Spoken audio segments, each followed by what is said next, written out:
Le 3 février 1851, Napoléon III offrait aux hameaux, villages et villes la possibilité d'installer sur leur territoire des lavoirs.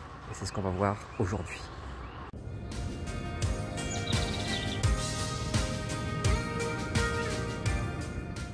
Très chers abonnés, chers visiteurs, bonjour.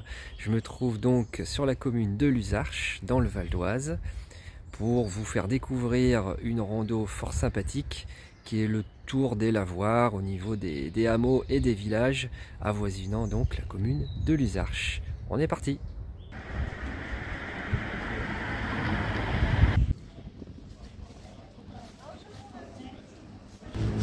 Bon, je me dirige à présent vers la sortie de Luzarches et donc le début de notre randonnée. Voilà, randonnée un peu historique sur les lavoirs qui, bon, évidemment aujourd'hui totalement désertés, mais par chance un grand nombre d'entre eux sont conservés, restaurés. Ça fait partie du patrimoine. Donc c'est ce qu'on va essayer d'aller voir aujourd'hui tout simplement.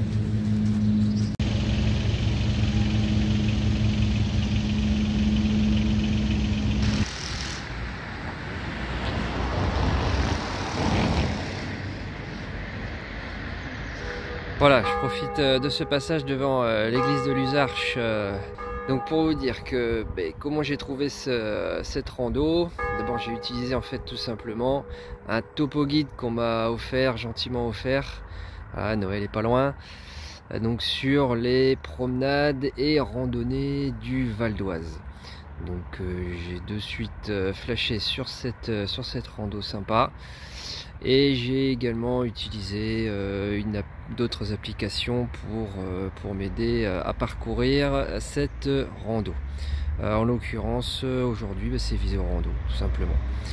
Alors, au niveau de l'accessibilité de Luzarches, bon, il y a des parkings partout si on vient en véhicule, mais il y a aussi une gare. Donc, j'ai découvert il n'y a pas très longtemps un mode de rando plutôt intelligent, c'est-à-dire de prendre le train, s'arrêter dans une gare où il y a des départs de rando et reprendre le train une fois la boucle effectuée de la rando. Donc voilà, ça c'est tout à fait possible ici à Luzarches également.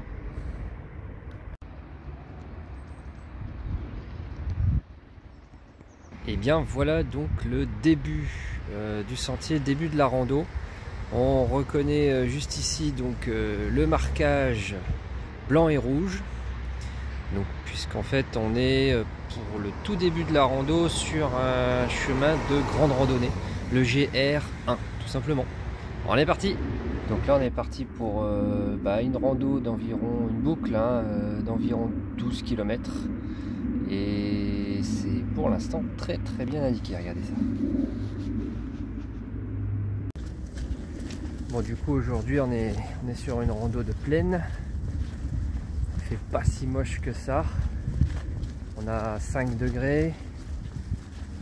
Bon là il commence à tomber quelques petites gouttes, mais bon, pas bien grave. Là on est pas mal.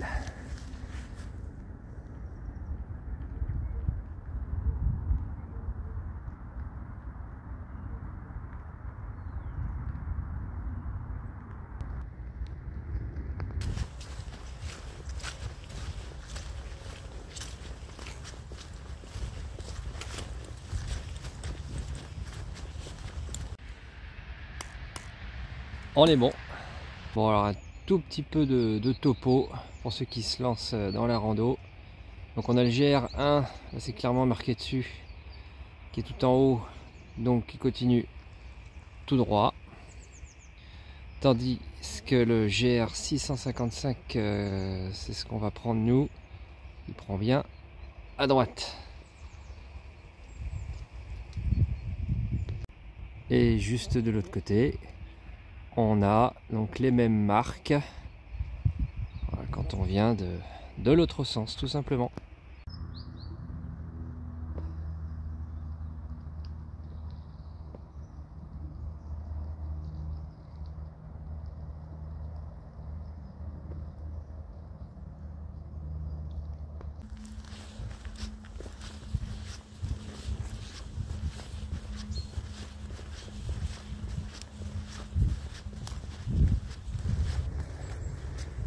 franchement, le chemin est super bien entretenu. Et l'avantage en plus de la rando en cette période là, c'est il n'y a vraiment pas grand monde. Du coup c'est vraiment calme.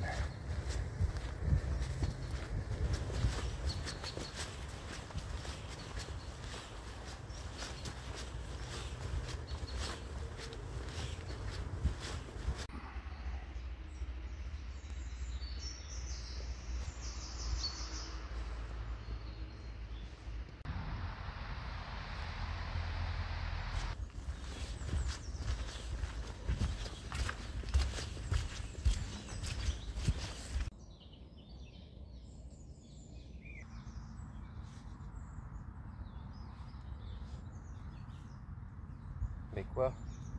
Ils sont tout neufs, je les règle? Ouais, je vous l'ai pas dit, mais pour ce rando, j'ai des nouveaux bâtons. C'est la marque Alpine Locker. Je vous les mettrai en description pour ceux que ça intéresse. Franchement, jusque là, je suis pas déçu. Hein. Ils ont l'air pas mal, mais bon, c'est aujourd'hui qu'on les teste. Ah, c'est l'instant dénivelé positif. Bon, l'ensemble du circuit plutôt plat. Hein.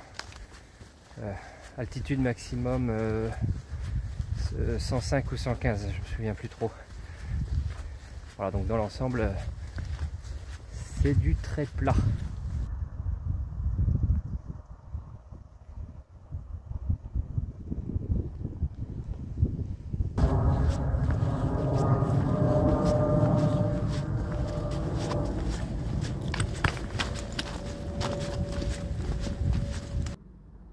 Franchement super agréable ce chemin. Là on est sur un plateau. Vraiment bien. Un petit obstacle.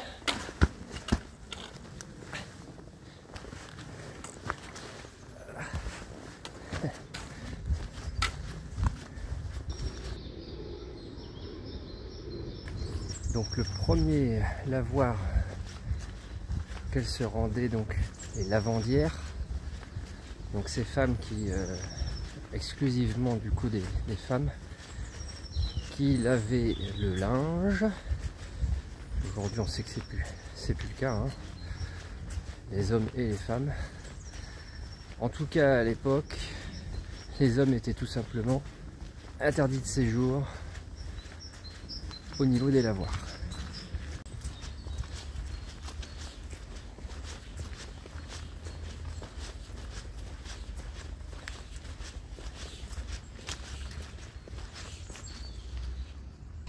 Alors on a donc une source,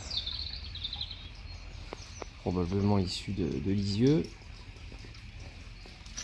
qui tombe ici et qui alimente donc le bassin. Donc ce qui est nouveau à partir de 1851, c'est d'abord la fréquence de lavage du linge. On va passer de 2 fois par an à 1 fois par mois, puis 1 fois par semaine. Et puis 1851, donc l'avènement, on va dire ça comme ça, des lavoirs qui va changer le lieu de rinçage. Donc la lessive se fait généralement à la maison, on appelle ça des buées. Et ça porte bien son nom, ça apporte tellement d'humidité dans les maisons que leur fréquence de lavage est faible. Donc le rinçage à partir de 1851 va s'effectuer dans les lavoirs. Alors j'ai pu lire aussi que certains lavoirs étaient équipés de cheminées pour y faire brûler en fait du bois, récupérer la cendre, et la cendre mélangée donc avec de l'eau très chaude permettait en fait de laver tout simplement le linge et ensuite de le rincer directement au lavoir. L'avantage du lavoir, d'abord, c'est qu'il est couvert. Parfois même, il y a des murs sur les côtés pour éviter les courants d'air, tout simplement. Et puis, ça permet aussi de s'affranchir de la rivière directe en ayant en fait une structure au niveau autour du bassin sur lequel on va pouvoir s'agenouiller. des baquets en bois rembourrés, et puis venir frotter le linge, le rincer, le tordre, le sécher en l'installant sur des espèces de, pas des cordages, mais des barres en fait de bois généralement, qui traversaient le lavoir. Et puis ensuite attendre qu'il s'égoutte et le ramener à la maison pour le séchage complet.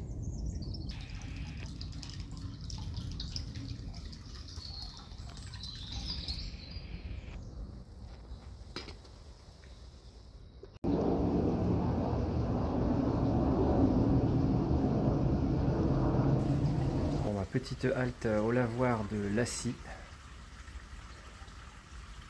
où je vais manger un bout.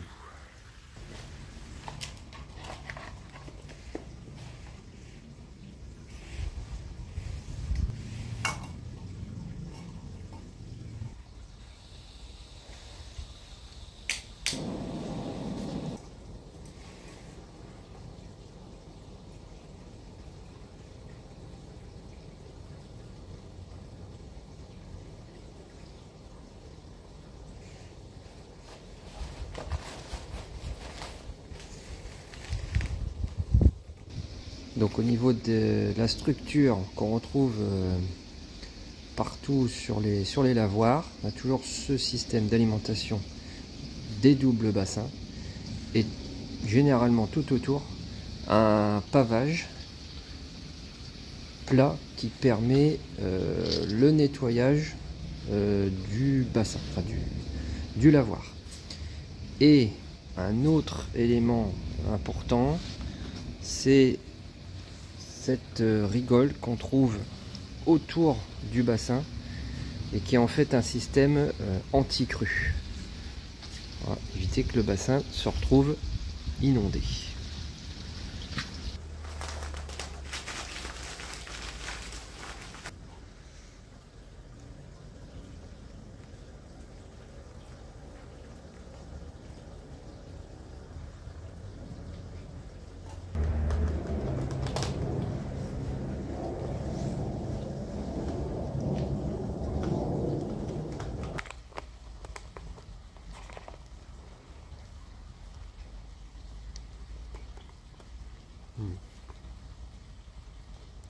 Bon appétit. Bon, après ce repas délicieux d'ailleurs, on a repris la route. J'ai enfilé la hardshell parce que la pluie s'est invitée. Voilà, ça va pas nous empêcher de continuer, hein. Bon, là on a deux solutions, hein. Soit vous randonnez en tongs, ça vous fait un super bain de pied, bain de boue, soit chaussures de rando quoi.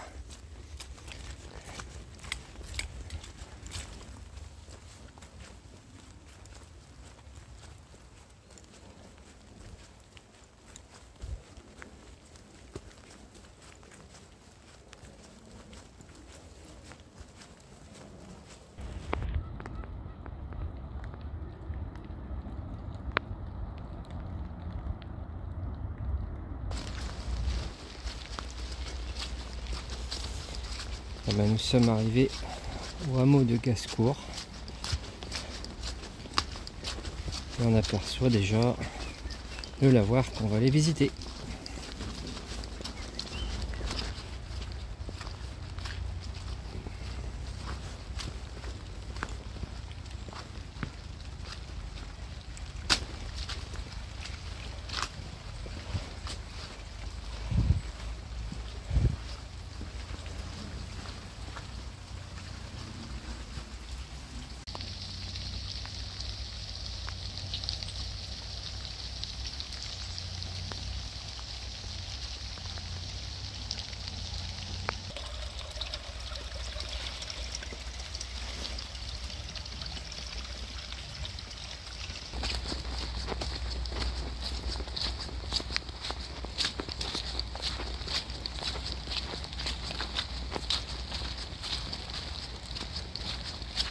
Et ben voilà, la vidéo arrive à son terme.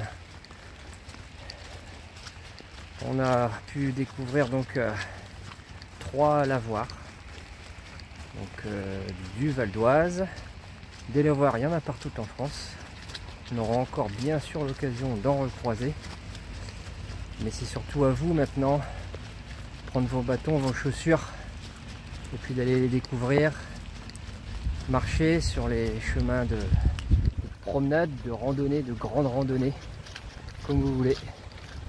Faites-vous plaisir et à la prochaine!